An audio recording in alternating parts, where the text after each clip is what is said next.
E pessoal, hoje eu vim aqui falar sobre um assunto um pouco sério, que é sobre Exposed Fakes, mas enfim, solta a vinheta e vamos pro vídeo. Bom, vou nem enrolar agora, pois é um assunto um pouco sério. Infelizmente na internet, especialmente no Twitter, tem bastantes exposeds quase todos os dias, alguns um pouco sérios, mas infelizmente muitas pessoas se aproveitam disso e criam exposed fakes, como do Tio Sam e do Games Edu, por exemplo. No Games Edu, os caras simplesmente pegaram um exposed que já havia acontecido e apenas trocaram o nome e colocaram no Edu.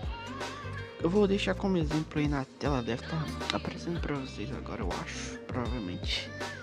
É isso, exposed, eu acho que exposed é algo muito útil.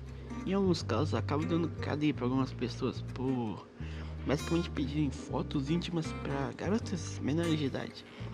Igual o caso de uma certa pessoa que eu não vou citar o nome, mas pra não dar problema, mas é bem conhecido e acho que ninguém esperava por aquilo, eu acho.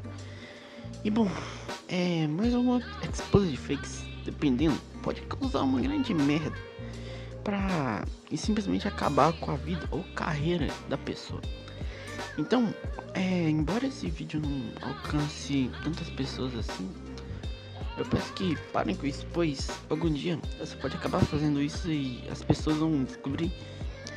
Pode simplesmente acabar dando merda pra você mesmo ou até pra pessoa. Tipo, por exemplo, você pode pensar pegar alguém, por exemplo. Não tem ninguém pra dar de exemplo aqui, mas pode pegar um youtuber qualquer grande e fazer um expose dele no Twitter e falar que faz várias coisas, tipo, igual em cima ali, pede fotos íntimas pra garotos de de idade. Então você pode pegar isso, colocar no Twitter e falar que tal youtuber faz isso. E se ele descobre, pode dar muita merda pra você, porque você pode ser processado até. Ou bem pior que isso. E bom, enfim, eu vim aqui apenas para dar minha opinião sobre isso, esses exposed fakes.